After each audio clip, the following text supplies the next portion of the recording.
سوچ سکے تو سوچ محمد کیسے تھے؟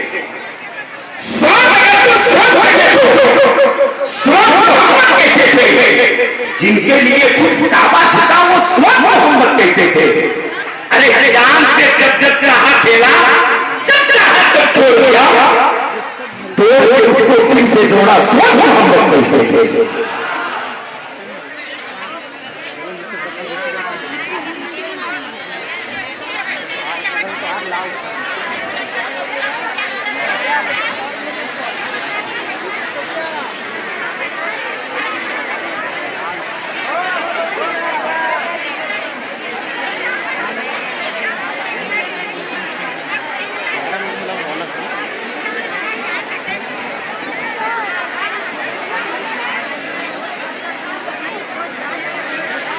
السلام علیکم ورحمۃ اللہ وبرکاتہ۔ الحمد للہ رب العالمین والعاقبۃ للمتقین والصلاة والسلام علی سید الانبیاء والمرسلین وعلی آلہ واصحابہ الطیبین الطاہرین، اما بعد فاعوذ باللہ من الشیطان الرجیم، بسم اللہ الرحمن الرحیم۔ ان بطش ربک لشدید، صدق اللہ العظیم۔ غافر ذنب منی بے سر و سامان مددی، قبلہ مددی کعبہ ایمان مددی، انتظار کرم پشت من عینی رائے خدا جو خدا بین و خدا دا مددی، بگردہ بے بیا افتاد کشتی ضعیفان و شکستہ رات پشتی، بحق کے خواجہ عثمان ہارون مدد کن مدد کن مدد کن یا معین الدین چشتی۔ انتہائی احترام و عقیدت کے ساتھ اپنے اور ساری کائنات کے مرکز عقیدت انیس بے کساں چارہ ساز درد مندہ، ہم غریبوں کے غم گسار، ہم فقیروں کی ثروت، شہر یار ارم تاجدار حرم نوبہار شفاعت، شب اسرا کے دولہا نوشے بزم جنت، دانائے سبل مولائے کل ختم الرسل، خسرو خوبا سیاح لامکا وجہ کن فقہ، در اللہ المکنون سر اللہ المخزون، عالم ما کانا وما یکون، آبو دل انبیاء جانو دل اسفیاء، مطلع ہر سعادت مقدع ہر سیادت، خلاصہ کائنات فخر موجودات، حضور ود مجتبی محمد مصطفیٰ، ارواحنا فدا صلی اللہ تعالی علیہ وآلہ وصحبہ وبارک وسلم کی بارگاہ بے کس پناہ میں جس طریقے سے پڑھاؤں بلند آواز سے میرے ساتھ مل کر پڑھیں۔ الصلاۃ والسلام علیک یا رسول اللہ، الصلاۃ والسلام علیک یا رسول اللہ، الصلاۃ والسلام علیک یا نبی اللہ، الصلاۃ والسلام علیک یا نبی اللہ، الصلاۃ والسلام علیک یا حبیب اللہ، الصلاۃ والسلام علیک یا حبیب اللہ، وعلی آلک واصحابک یا نور اللہ، صلی اللہ تعالی علیہ وسلم۔ ان کی مہک نے دل کے غنچے کھلا دیے ہیں، جس راہ چل دیے ہیں کوچے بسا دیے ہیں، ایک دل ہمارا کیا ہے آزار اس کا کتنا، تم نے تو چلتے پھرتے مردے جلا دیے ہیں، آنے دو یا ڈبو دو اب تو تمہاری جانب، کشتی تمہیں پہ چھوڑی لنگر اٹھا دیے ہیں، ہم سے فقیر بھی اب پھیری کو اٹھتے ہوں گے، اب تو غنی کے در پر بستر جما دیے ہیں، اللہ کیا جہنم اب بھی نہ سرد ہوگا، رو رو کے مصطفیٰ نے دریا بہا دیے ہیں، میرے کریم سے گر قطرہ کسی نے مانگا، دریا بہا دیے ہیں دل بہا دیے ہیں۔ آج کی یہ محفل عقائد و اعمال کی اصلاح کے حوالے سے انعقاد پذیر ہے، اور میں آپ سب کو خراج محبت اور خراج عقیدت پیش کرتا ہوں کہ رات نصف گزر جانے کے بعد بھی آپ پورے ذوق و شوق کے ساتھ یہاں اللہ عز و جل اور اس کے محبوب صلی اللہ علیہ وسلم کی فرامین کو سننے کے لیے تشریف فرما ہے۔ اللہ تبارک و تعالیٰ آپ کے شوق پر آپ سب کو بہتر صلہ عطا فرمائے، بہتر جزا عطا فرمائے، اور آیہ کریمہ کی جو تلاوت کی گئی ہے اللہ تبارک و تعالیٰ اس کے متعلق مجھے حق کہنے اور آپ سب کو حق سن کر اس پر عمل کرنے اور اسے عام کرنے کی توفیق عطا فرمائے۔ بحیثیت مسلمان یہ ہمارا اور آپ کا بنیادی عقیدہ ہے کہ یہ جو دنیا ہے اس دنیا کے بعد ایک اور دنیا ہے۔ ہم صرف اس دنیا میں رہنے کے لیے نہیں آئے ہیں، بلکہ جسے آخرت کہتے ہیں وہ ہمیشہ باقی رہنے والی ہے۔ یہ دنیا 10,000 سال، 20,000 سال، 50,000 سال، کتنی ہی دیر تک یہ دنیا رہے، لیکن ایک دن یہ دنیا ختم ہو جائے گی، اور دنیا تو ہزاروں سالوں میں ختم ہوگی، لیکن ہماری اور آپ کی زندگی صرف 60-70 سال میں ختم ہو جائے گی۔ اس لیے دنیا کے اندر انسان جس مصیبت میں گرفتار ہوتا ہے وہ مصیبت ہمیشہ نہیں ہے، اور آخرت کی جو مصیبت ہے وہ مصیبت بڑی دردناک ہے، بڑی خوفناک ہے، اور اس مصیبت سے اللہ اکبر چھڑانے والا کوئی نہیں ہے۔ میرے آقا صلی اللہ علیہ وسلم کے دیوانوں، اچھی طرح یاد رکھو، اگر دنیا کے اندر اللہ نہ کرے کوئی بندہ مصیبت میں پھنس جائے اور کوئی بندہ مصیبت کا شکار ہو جائے تو کبھی دوست بچانے کے لیے آ جاتے ہیں، کبھی بھائی بچانے کے لیے آ جاتے ہیں، بلکہ اللہ اکبر اس دنیا میں دین سے دوری کے باوجود، انسانیت سوزی کے باوجود، لوگ انسانیت سے بھی کوسوں دور ہو چکے، اس کے باوجود اب بھی دنیا میں اتنی ہمدردی ہے۔ اگر رستہ چلتا ہوا مسافر کوئی مصیبت میں مبتلا ہو جائے، کوئی مصیبت میں گرفتار ہو جائے، تو راستہ چلتے ہوئے لوگ ہی کم سے کم اس کی مدد کے لیے حاضر ہو جاتے ہیں، اس کی امداد کے لیے حاضر ہو جاتے ہیں۔ اس کے باوجود بھی انسان مصیبتوں سے کتنا گھبراتا ہے۔ کوئی نہیں چاہتا کہ مجھ پر مصیبت آئے، کوئی نہیں چاہتا کہ مجھ پر بلائیں آئے، کوئی نہیں چاہتا کہ میں پریشان ہو جاؤں، اور اللہ سے دعا کرتا ہوں اللہ اکبر، دور نزدیک سے آنے والوں، اللہ ذکر رسول کی محفل کے صدقے ہمیں اور آپ کو ہر مصیبت سے بچا لے، ہر تکلیف سے بچا لے، ہر بلا سے بچا لے۔ لیکن اللہ اکبر، اب ذرا توجہ فرمائیں، جب دنیا کی مصیبتوں میں کبھی دوست مدد کرتا ہے، کبھی ماں مدد کرتی ہے، کبھی باپ مدد کرتا ہے، کبھی بھائی مدد کرتا ہے، کبھی بیٹے مدد کرتے ہیں، کبھی بیوی مدد کرتی ہے، کوئی نہ کوئی مدد کے لیے آ جاتا ہے، تو بھی دنیا کی مصیبتیں کتنی تکلیف دہ ہیں۔ مثال کے طور پر اللہ نہ کرے اگر کسی کی کمر میں درد شروع ہو جائے تو کیا وہ بیٹھ سکتا ہے؟ نہیں بیٹھ سکتا۔ سر میں درد ہونے لگے تو انسان تڑپنے لگتا ہے۔ اللہ نہ کرے بچھو کاٹ لے تو انسان تڑپنے لگتا ہے۔ اللہ نہ کرے سانپ ڈس لے تو انسان بلبلانے لگتا ہے۔ یہ دنیا کی مصیبتیں ہیں، لیکن اس کا جو علاج بھی ہے، انجیکشن لگا دو درد چلا جائے گا، دوا دے دو تکلیف دور ہو جائے گی۔ لیکن اب آئیے میرے آقا صلی اللہ علیہ وسلم کے دیوانوں، آخرت کی مصیبت کیا ہے؟ آخرت کی مصیبت کو عذاب الہی کہتے ہیں، اللہ کا عذاب کہتے ہیں، اللہ کی پکڑ کہتے ہیں، اور اللہ اکبر، اللہ کا عذاب جو آخرت میں تیار کیا گیا ہے، کن کے لیے تیار کیا گیا ہے؟ قرآن کہتا ہے ان الفجار لفی جحیم، جو اللہ کے نافرمان ہے، فاسق و فاجر لوگ ہیں، اللہ نے ان کے لیے جہنم تیار کر رکھا ہے۔ اور اللہ اکبر، یہ جہنم کیا ہے؟ اللہ کے رسول صلی اللہ علیہ وسلم نے ارشاد فرمایا کہ جہنم کے اندر آگ ہے، اور اس آگ میں روشنی نہیں ہے، اس کے اندر اگر پہاڑوں کو ڈال دیا جائے تو پہاڑ بھی پگھل جائے. تھوڑی دیر کے لیے تصور کریں, یہ کسی خطیب کی گفتگو نہیں, یہ کسی ادیب کے ادبی جواہر بارے نہیں, یہ کسی مقرر کی تقریر کی جولانیاں نہیں, بلکہ یہ اس رسول کا فرمان ہے جس کے کہنے پر ہم نے اللہ کو ایک مانا ہے. یہ اس رسول کا فرمان ہے جس کے کہنے پر ہم نے قرآن کو اللہ کی کتاب مانا ہے. تھوڑا تصور کرو, اندازہ کرو میرے بھائیوں اور بہنیں موجود ہیں تو ان کی بھی توجہ.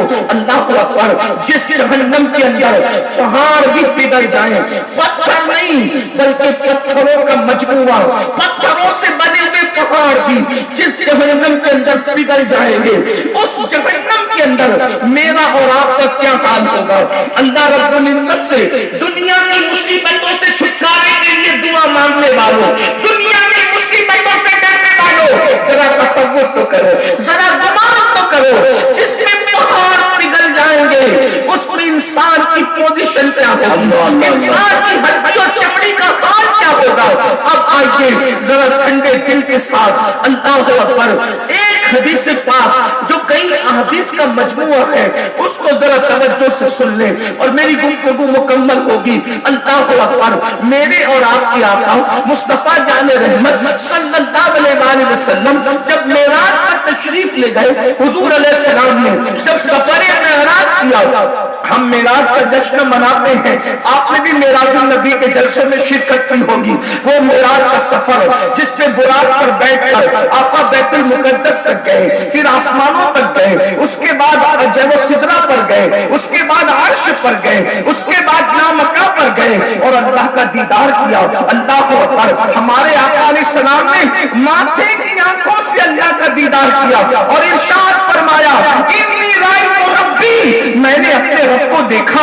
اللہ اکبر, خدا کو دیکھنے کے بعد اللہ پاک نے محبوب کو جنت کی سیر کرائی اور جنت کی سیر کے بعد اللہ رب العزت نے جہنم کا مشاہدہ کرایا. مشاہدے کا مطلب علماء فرماتے ہیں محبوب کو جنت میں بٹھا کر جہنم دکھائی گئی. حبیب یہ جہنم دیکھیے. اب اللہ کے رسول علیہ السلام نے جو جہنم کا ماحول دیکھا اس کو بیان فرمایا, اس کو ذرا سن لے. یہ معراج النبی کے بیان کا ایک حصہ ہے. اور اللہ پھر سوچو کہ ہم کہاں ہوں گے, ہماری کیفیت کیا ہوگی. اللہ کا عذاب کیا ہے. قرآن کہتا ہے ان بطش ربک لشدید, تیرے رب کی پکڑ بڑی سخت ہے.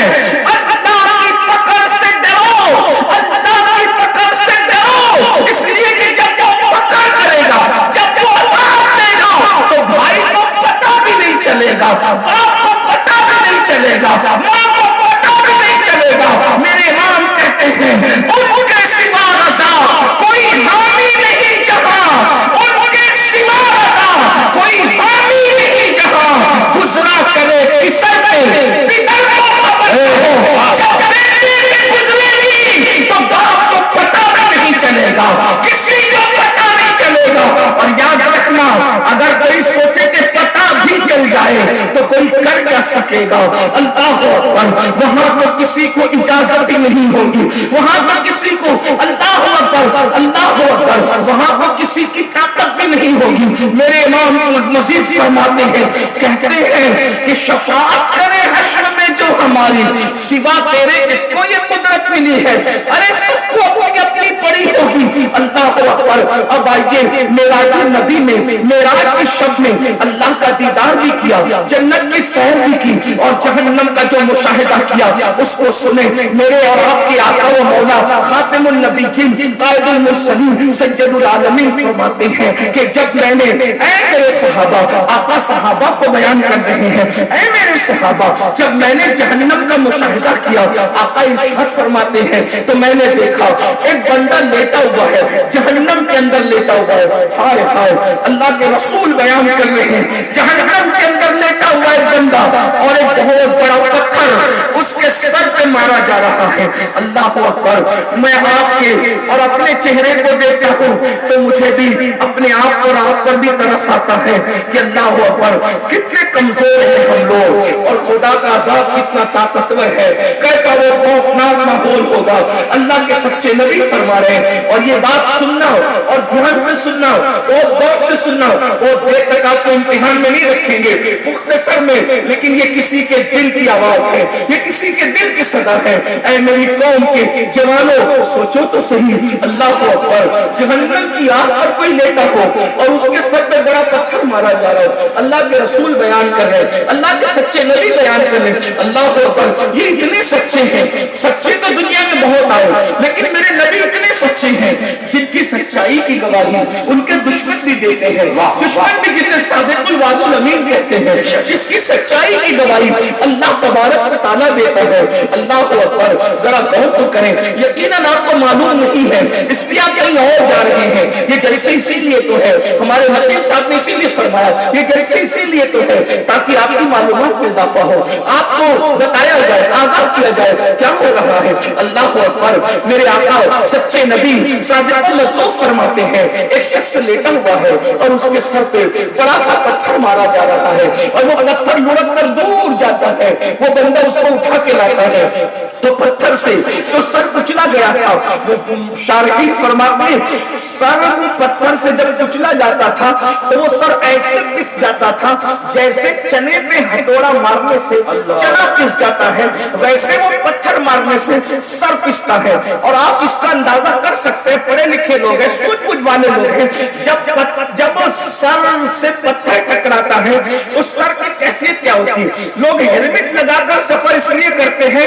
ہاتھ پہ چوٹ آئے گی تو چلے گا، پیر پہ چوٹ آئے گی تو چلے گا، جسم پہ چوٹ آئے گی تو چلے گا، لیکن سر بچا لو، اس لیے کہ ہاتھ پیر پہ سینے پہ کہیں بھی چوٹ آ گئی تو زندہ رہنے کے امکانات باقی رہیں گے، لیکن اگر سر پہ چوٹ آ گئی تو زندہ رہنے کے امکانات ختم ہو جائیں گے۔ اللہ اکبر، اس لیے لوگ ہیلمٹ لگاتے ہیں، ہماری حکومت کی طرف سے بڑی پابندی ہیلمٹ کے لیے، بہت اچھی بات ہے، لگانا چاہیے، لیکن سوچو میرے بھائیوں، اللہ کے سچے نبی صادق و مصدوق فرماتے ہیں سر کچلا جاتا ہے اور اس کی کیفیت شارحین کیا بیان کرتے ہیں، جیسے چنے پہ ہتھوڑا مارنے سے چنا پس جاتا ہے اسی طرح سر کچلا جا رہا ہے، اور سر کچلنے کے بعد وہاں موت نہیں جانی ہے کسی کو، وہاں نہ جینے دیا جائے گا نہ مرنے دیا جائے گا۔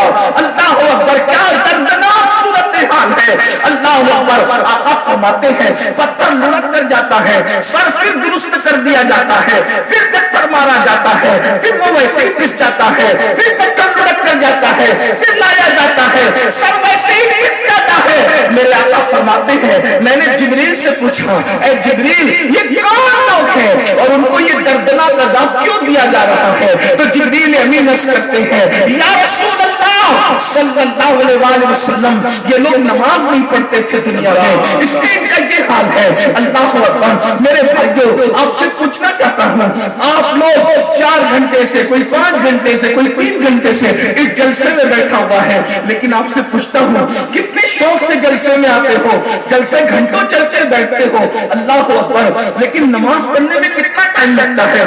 صرف 10 منٹ کا ٹائم لگتا ہے، ایک وقت کی نماز میں صرف 10 منٹ کا ٹائم، اور اگر پانچوں وقت پڑھ لیں تو صرف 50 منٹ کا ٹائم لگتا ہے۔ اب آپ مجھے بتائیں 50 منٹ نہ نکالنے والوں کتنی دردناک عذاب کی طرف تم جا رہے ہو، کتنے دردناک عذاب آپ چیلنج کر رہے ہو، کتنے دردناک عذاب کو آواز دے رہے ہو، اور پھر سن لو کوئی بچانے والا نہیں ہے، امام آواز دے رہے ہیں ان کے سوا عذاب کوئی حامی نہیں جہاں گزرا کرے پسر کہتے ہیں بیٹے کو، گزرا کرے پسر پدر کو خبر نہ ہو، پدر کہتے ہیں باپ کو، باپ کو بھی خبر نہیں ہوگی، اور سن لو بچانے والی ایک بات ہے وہ محمد رسول اللہ کی بات ہے، اب ان کی حدیث سنو، آقا ارشاد فرماتے ہیں کہ جس نے جان بوجھ کے نماز چھوڑ دی